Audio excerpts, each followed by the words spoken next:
Robert Walker, and I'm Brand Manager for RetirementHomes.com. Welcome to our June webinar. We are North America's leading online sales and marketing solutions provider, including our housing directory, our online library, and e-newsletters. We also offer free of charge to senior living communities the top experts in senior living every month who will share their knowledge in the fields of marketing, research, sales, and related areas in webinars such as the one you're about to hear. This month, we present Dr. Pris Rogers and Julia Brock, both with the American Foundation for the Blind. Their presentation, Welcoming Consumers with Vision Loss, will teach you how to attract the 1 in 4 seniors with vision loss to your senior living residence. Pris and Julia are experts in the field of aging and vision loss. Pris is a gerontologist, and Julia is a consultant with the AFB. There will be a Q&A session at the end of the presentation. If you would like a question answered, raise your hand in the toolbar to the right, type in your question, and time permitting, it will be answered at the end of the presentation. And of course, you are also welcome to answer a question anytime during. Now here's Pris. Hi everyone, it's nice to be with you here today, and as Robert said, Julie is with us as well. Thank you, Robert, for setting this up. What we wanted to talk today about is bringing people into your facility if they have vision loss and what you can do to make them welcome. One of the reasons for that is there's a great importance because of the demographics of the aging population, the economics involved, and safety issues, because those of you who have retirement facilities and senior living facilities must have great concern about people falling in your facility, and vision loss is one of the main reasons for falling, so you need to know what to do to counteract that situation. The demographics are pretty high for people with vision loss. As the population ages, of course, more and more Americans will have illnesses and chronic conditions, and one of those is vision loss. And because the 85-plus group is the fastest growing segment of this population, many Americans may live with activity limitations for 20 years or more. And right now we know that we have about 8 million people aged 65 and older experiencing age-related vision loss, and these numbers are going to double within the next 20 years as people 75 and older begin to experience vision loss, especially the baby boomer population. Now, what does this mean to us in terms of economic impact? In 2007, the Prevent Blindness America did a study indicating that the annual cost of adult vision problems in the United States is $51.4 billion. That's a lot of money. That includes a lot of things, from eye care to people having to go into nursing home situations to the cost of falls and so forth. So it's a lot of money, and a lot of which could be saved if people knew what to do when they had vision loss. Some of the things that you really need to know about when you're thinking about people with vision loss in your facility is that most people with age-related vision loss have some vision. That means most people are not totally blind. They do have some vision. And the amount of vision that they have really depends on the type of vision loss that they have, and we're going to talk about that in just a few minutes. And also, vision loss may be brought about by normal age-related changes in the eye and by eye conditions or eye conditions. So you may have a person who is just experiencing problems with glare or problems adjusting to light and so forth, and that may be a normal age-related change. But then there are other things, eye conditions, that can make those situations worse. So the first thing that we wanted to talk about is macular degeneration. Now, macular degeneration, as probably most of you know by now, is the most prevalent eye condition among older people. And it comes in two different forms, a wet type and a dry type, with the dry being the most prevalent. We are showing here on the screen a simulation of a street scene of a person who has macular degeneration, and you will notice extreme blurriness in the center of the picture. And if you look at the face of the heads of the kids who are holding the balls, you can't see the face. And this is often a problem that older people talk about, that they can't see the faces of their grandchildren or look at the photographs and be able to see the faces, because this is the way that macular degeneration distorts vision, with the central part of the vision, or the macula, being affected. And of course, this is the type of vision that we use for closed tasks such as reading, sewing, or recognizing faces. Here's a picture on the slide of reading with macular degeneration. As you can see, part of the sentence is blanked out from what they call the scotoma that's causing the vision loss there. The next picture is of diabetic retinopathy. Again, we show two scenes, a street scene and the same two boys holding balls. And what you will see in this picture is the hemorrhaging that occurs as a result of obstructive vision and possibly scarring. So this can be a major issue for people who are experiencing diabetes and uncontrolled diabetes. Then the next scene is about glaucoma. Glaucoma causes pressure to the optic nerve at the back of the eye, and you lose the peripheral vision. We often say if you were to hold up like a paper towel holder or something like that and look through it, it would kind of give you an idea of the tunnel type of vision that a person has with glaucoma. And it can progress to total blindness if it's untreated. So you can see what happens with reading, with the sentence at the top of the page, and then with the picture of the two children, you can see their faces, but you can't see what's around them because the peripheral vision is affected. A person can have all of these conditions at one time, unfortunately, and then end up, for example, if you have macular degeneration and glaucoma, then it would really affect your vision. And of course, cataracts, we don't have a picture of the cataracts here, but cataracts can cause blurry vision, like looking through a gauze curtain, and glare is a particular issue for people with cataracts. But most cataracts can be treated with surgery.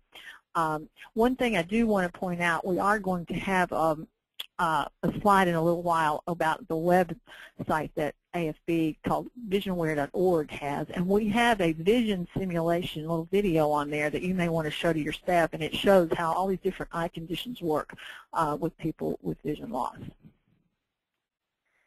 It is important to recognize the indicators of vision loss in your residents. Here are some questions to ask regarding observable signs that your resident is experiencing vision loss. Has he or she begun to bump into things? Does the resident move hesitantly or walk close to the wall? Does the resident grope for objects or touch them in an uncertain way? Does he or she squint or tilt the head to see?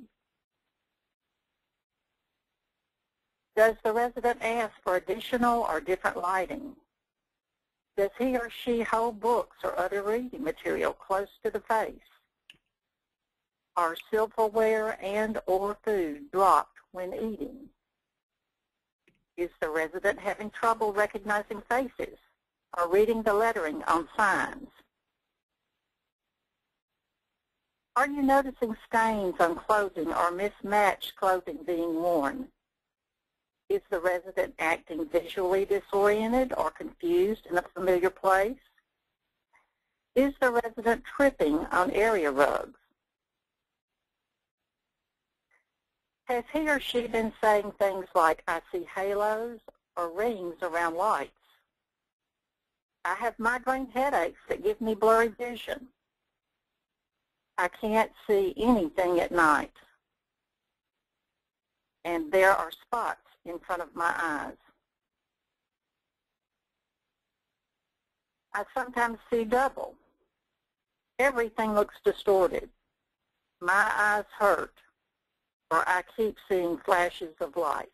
These are indicators that the resident needs to have an eye exam. Some solutions for environmental issues related to vision loss are to provide glare control, to provide adequate lighting, be sure to use contrast, texture, sounds, smells, and other environmental cues. Use signage with contrast and large lettering. Promote wayfinding and safety. Practice human guide, which is a technique for walking safely with a person with vision loss. Provide large print and other technology for reading. In the following slides, we will discuss how to accomplish some of these solutions. Controlling glare may be as simple as partially closing blinds or using sheer curtains to filter light into a room. Try to avoid furnishing a room with shiny surfaces as much as possible. Furniture may also be repositioned away from windows to reduce glare. And proper attention to overall lighting will also be helpful for your residents. Here are some tips for good lighting. Remember that position is more important than the type of light or the wattage used. Place the light as close as possible for the most illumination. To avoid glare, place the light to the side or slightly behind the person to illuminate the object. Floor lamps, which allow you to position the lamp, such as those with long adjustable goosenecks and telescoping stands, will allow you to position the lamp exactly where you need it. Dimmer switches are helpful in controlling glare. Remember to use contrasting switch plates to help your residents locate the wall switch and the dimmer. A lighting chart is pictured here, and this will be available to access in the archived version of this webinar, and I believe that Robert will tell you how to access the archived webinar at the end of the presentation. Also, a series of videos on the different types of lighting is available on visionaware.org.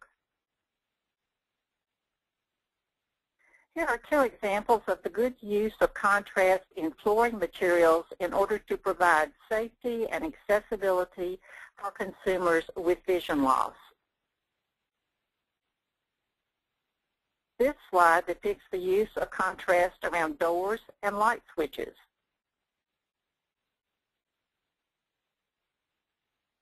Some additional examples of contrast utilizing marking materials are pictured in this slide.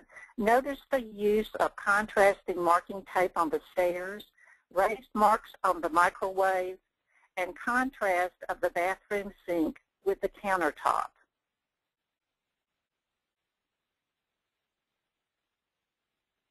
This slide provides more examples of the use of markings on appliances. The lower right photo displays an array of marking materials which are available. Here is a chart of suggestions for providing a safe environment for persons with vision loss. Some of the concepts listed here are elimination of tripping hazards such as throw rugs and coffee tables. Another idea is keeping the floors clear of clutter and arranging furniture to provide a clear pathway through the rooms. I invite you to refer to this chart more closely in the archived version of this webinar. A series of videos on preventing falls can also be found on visionaware.org. Okay, those were some of the solutions to environmental issues. Next are solutions to some of the social issues encountered by people with vision loss.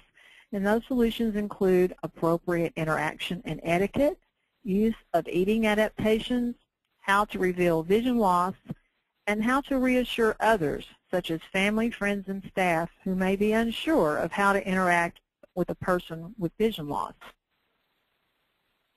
So what do you do when you meet a person with vision loss? First of all, you need to identify yourself and speak clearly and directly to the person with vision loss.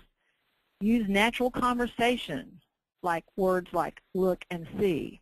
Don't walk away from a person with vision loss without telling them that you're leaving. They may be standing here talking away and you're not even there. Offer assistance by simply saying, may I assist you? Remember that the person with vision loss is the best one equipped to tell you how you might be of assistance, and remember that your assistance might not be needed. Be very descriptive when giving directions, such as saying, the bench is to your right, approximately 2 steps away. Avoid saying things like, look over there. That doesn't really help. Use common sense and sensitivity, and treat the person with vision loss with the same dignity and respect as you would treat any other person. Don't be condescending. Now we want to talk a little bit about eating adaptations. These are very useful to people with vision loss, and this slide illustrates a plate of food placed in the center of a clock. The food may be described as your pizza is at 9 o'clock, your grapes are at 12, and so forth. Your coffee cup is at the tip of your knife. It is important for the table setting to have some consistency from one meal to another in order to eliminate confusion for the consumer. And in fact, it may be possible for staff to develop a template of how each resident would like their plate setting and food presented to make sure that the template is adhered to at each meal. Then all the dining staff could be trained as to be aware of Mrs. Smith's dining template, for example. Dining is a social experience for residents, and every effort should be made to make mealtime a comfortable, enjoyable experience instead of one that a person with vision loss may dread. You need to make your recreational activities accessible. And in this slide, you see a woman using large print playing cards. But there are a lot of board games produced in large print versions, such as bingo cards, too. And they are easily enlarged on a copy machine and can be laminated for extended use. These simple adaptive aids may allow your resident to remain involved in all kinds of community activities. And later on, we're going to give you the website address where you can find out more information about these types of products. Some solutions to personal issues include managing secondary disabilities, of which hearing loss is one of the most common. Vision and hearing loss is often described as a double whammy because so much sensory information is impeded by these combined losses. We have a lot of good information on visionaware.org and a series of videos on hearing and vision loss. VisionAware is also a good source of information regarding vision loss and diabetes, and we have a whole guide to diabetes and vision loss on VisionAware. Also, medication management adaptations are available and illustrated in one of the subsequent slides in this presentation. You know, a renewed sense of self-esteem is gained when independence is maintained or regained at any age. And then finally, this goal of balance between independence and interdependence will hopefully be achieved. But it's one that you as staff members will really have to think about, because you don't want to take over for your resident. You just want to help them to be as independent as possible. It's important for the person with vision loss to reveal that disability to others, because if they don't, then people may think there's something wrong with them and they may not understand. They may put things in their pathway. It's most helpful when a person describes how much vision they retain. As you saw earlier with the slides that we showed on vision simulation, people have different types of vision loss, and it's hard for a person to understand, their friends to understand just what they can see. So each person with vision loss is different, and it's helpful to have a concept of what and how much they can see in order to help them make use of their residual vision. If a person with vision loss is willing to speak honestly about their vision, they may also reassure others regarding their desire to maintain independence as much as possible. Encourage the person with vision loss to request assistance and describe the assistance that they need. For example, if a person needs to go someplace and they're afraid to go by themselves, it really makes much more sense for the person to take, the person who is with vision loss, to take the arm of the sighted person, in that way that he or she can walk very safely. Here are some examples of products that can assist with independence. In the upper left photo are medicine reminders and large print labels on prescription medications. The upper right photo demonstrates a handheld video magnifier with a multiplicity of use. For example, it can be used for looking at telephone numbers, at addresses, almost anything. It wouldn't be very easy to read a book with it, but you can look up items and so forth, or look at a menu in a restaurant. The photo in the lower left illustrates proper task lighting and the use of large print writing adaptations. For example, a bowline pen and a large print address book. And in the lower right photo, a consumer is learning safe food preparation techniques and adaptations from a certified vision rehabilitation therapist who is a professional who is trained in serving people with vision loss. A good place to find some of the products that we just described and the services is the VisionAware website located at visionaware.org. And there you can locate local services that can help your residents with vision loss. Assistive technology provides access to print for many with vision loss. People with macular degeneration, for example, usually get very good results with the use of video magnifiers, such as the one shown in this photo. They're really good for reading, and you may want to keep one in your facility so that people can read their mail and other items of interest, and help in that way to regain independence and keep their confidence. Access World, which is a publication of the American Foundation for the Blind, is an excellent source of updated information on products for people with vision loss. There you can find out about accessible cell phones, blood glucose meters, talking money identifiers, all kinds of things like that. And Access World is free to the public and may be located on afb.org/AW.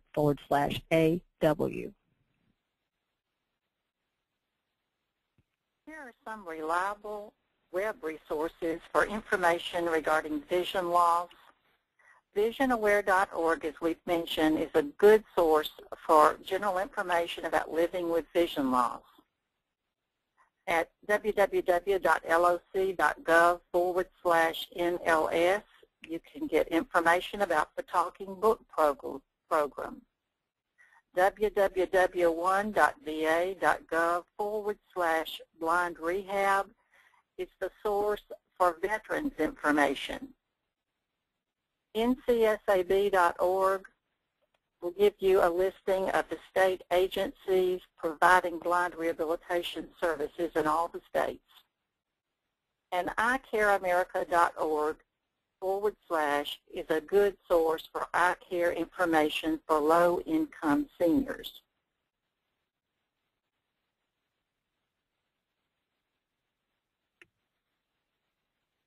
Be sure to visit retirementhomes.com as well for a variety of information related to aging.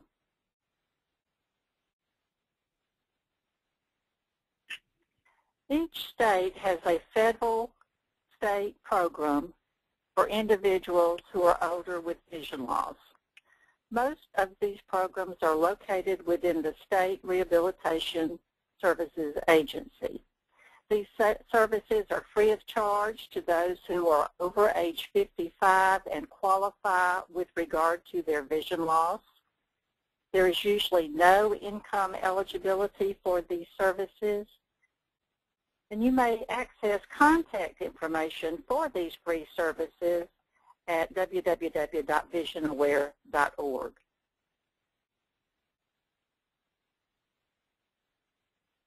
The American Foundation for the Blind offers online courses for professionals and for your support staff. CEUs for many disciplines are granted upon successful completion of these courses. For more information regarding these courses, you may contact Dr. Pris Rogers, and contact information will be provided at the end of this webinar.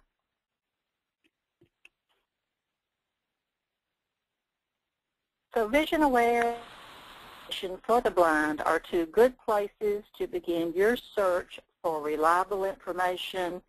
These two sites may be visited at www.afb.org and www.visionaware.org.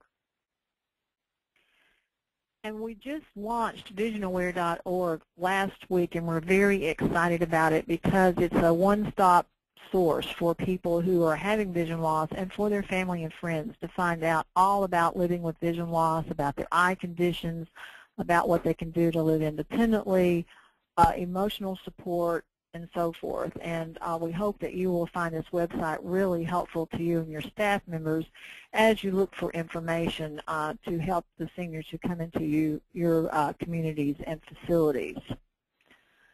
To thank you for coming to our webinar today, AFB is offering you a free book called Solutions for Success.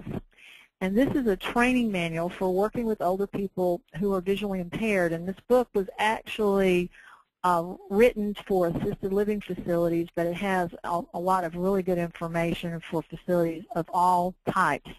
You can access the book by going to www.afb.org/store, S-T-O-R-E, and then you'll have a coupon code, which is SUCCESS12, S-U-C-C-E-S-S 12, that you will use when you check out, and you can get the book in that way. And then if you also wanted to purchase anything else from our bookstore, and we have lots of information including on eye conditions such as macular degeneration and other things, then we are going to give you a 15% discount through the bookstore so that you can take advantage of a lot of the good publications we have on vision loss. This offer is available on a first-come, first-served basis, and we can only provide one book per customer. But if those of you who work in facilities, you may find this really, really helpful to help with your staff and helping consumers with vision loss. So here's the contact information for the people that you've heard today on this webinar. Robert Walker, of course, who started the webinar, his phone number is listed, and email. Mine, Chris Rogers, and Julie Brock, her email and telephone number as well. Excellent. And, thank you. Oh, I'm sorry. Go ahead. No, go ahead. I said we actually we have a couple questions here. Do you have time for a few questions? Yes, please. Excellent. So the first one is, you know, you've given a lot of good suggestions, but in terms of, I mean, where should a community with limited resource start? Should they start with training their staff? Should they start with, you know, changing the infrastructure of the community, or should they start with, you know, trying new vision loss friendly activities?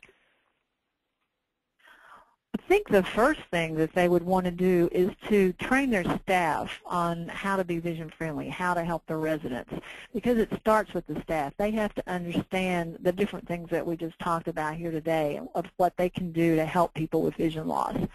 And like I said, we've given you lots of training resources, and we can be reached as well. But in your own local communities, there are vision rehabilitation agencies that also do in-services sometimes, so you may want to look up online on the directory that we gave you to find out what local resources in your area who might be able to come out and work with you on developing a training program for your staff. And then another thing that you may want to do, and lots of facilities are doing this now, are putting together groups like low vision support groups and so forth for people who have vision loss, so they can talk about some of their issues and also tell staff some of the concerns that they have. For example, as a sighted staff person, you might not recognize that you have glare issues in your facility, and it might be something really simple that you could do to fix it. But a lot of times, you're not seeing the facility like they're seeing the facility, and it would be really helpful if you have a resident council or a group of people that you might want to bring in to talk about how they're experiencing the facility with vision loss. Excellent. We also got another question here. You mentioned the website Vision Aware. Are there going to be audio files there for people who can't see the print? The Vision Aware can be brought up with using a speech program. All computers have speech programs built into them, and it's totally accessible for computers with speech to use. And also the site can be magnified. You can make the letters really big. You can change the color and the contrast. It's a totally accessible site. I'm glad you brought that question up. Another thing we have on the site are some videos about some of the things that we showed, some techniques that you can use, and some personal stories from people who have experienced vision loss. All of these videos are totally accessible as well, with having a narrative and audio description so that a person with vision loss who is looking at the video would be able to understand what was going on. And one other thing, I would encourage you to bring up the website with your residents if they have vision loss, and you can kind of go over things with them and kind of use it as a template for giving them information or having a little support group or something. There's a lot of good information that would spark interest, and you could get a good discussion going. Okay. Now, in terms of, this is a sensitive question, how can staff members deal with seniors who may deny that they have vision loss problems? That is really a tough one. Sometimes it's helpful to use your other residents to do that. Or you might be able to bring up, say you're at mealtime and you notice that somebody's having a problem finding something on their plate and so forth. You might come in and say, would it help if I help you if I did something to provide a little contrast here? And then they can see how they might be able to do things easier if you put like a white plate on a dark background or something like that. Something that simple could kind of cue them that there might be some things that they could do. But it's really, really critical if you have someone that you know is experiencing vision loss or you think they are, they need to go see an eye care specialist as soon as possible, especially if they're seeing halos around the lights or getting flashes of light or things like that, because they may be experiencing a critical issue, and they really need to get to an eye care physician, and you need to talk with them about that. But it has to be very careful about not putting people on the defensive. Okay. Oh, I thought we just had a question just pop in there. Oh, we do. 1 second here. And sorry, what was the name of that free book you were offering again? We had just questions, somebody asking that. It's called Solutions for Success. And I brought the slide back up, so if anybody wants to copy that information. And Robert, I'm assuming this will be, when you have this on online later on, these slides will show if somebody needs to go back and get that information, correct? Yes, I'll mention that. I mean, the slides will be available on our YouTube channel and on our website as well. So we actually just have time for one more question. You mentioned, to make the activities at your community vision-friendly. Can you give 2 or 3 examples of some vision-friendly activities? Julie, do you want to take that one? Okay. Well, I think that we mentioned previously using for recreational activities, board games, bingo, cards, to be able to use the large print versions of those games. Common games such as Scrabble and Monopoly, those are available commercially in very large print versions. If you happen to have any Braille users in your community, it's also possible to have very large oversized print cards, but also to have a regular deck of cards marked with Braille. If you've not seen those, that's a very interesting thing to be able to provide for your residents. Talking books. If your resident cannot access print and has not accessed the Talking Book program from the Library of Congress, you'll want to visit the government website that I mentioned, and you'll want or either contact the local library to get them certified to receive those books. Those books are done digitally these days. If you've ever seen the old taped version, that's out of date. They're now done digitally, and that is a free service from our National Library Service. Hobbies that a person may have pursued during their lifetime, it may be possible for you to provide adaptations for them to continue doing such. For instance, a stamp collection, a video magnifier in your facility would be invaluable for a person that's trying to access some kind of printed material, whether that be with regards to genealogy, stamp collecting, whatever their interest may be. Those are some of the thoughts that I have on that. And Chris, you may have some others to add. No, I think you've made some really good suggestions, but I can't stress enough in your facility to make sure you have good lighting, to make sure that there are no shadows, and if a person's trying to do something, a good task light is better than anything, that you can get the lighting right on the task that they're trying to accomplish.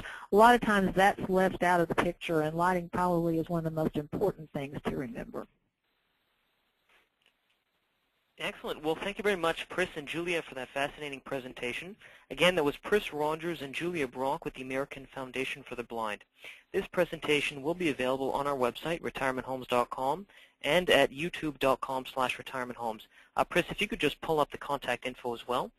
Thank you very much. Next month, mark your calendars for Wednesday, July 18th at 2 p.m. Eastern Time, when we have a very exciting presentation about tips to keep your employees happy and productive, hosted by Harold Ehrman of Vital Research, LLC. Again, check retirementhomes.com or contact me at robert@retirementhomes.com for all details.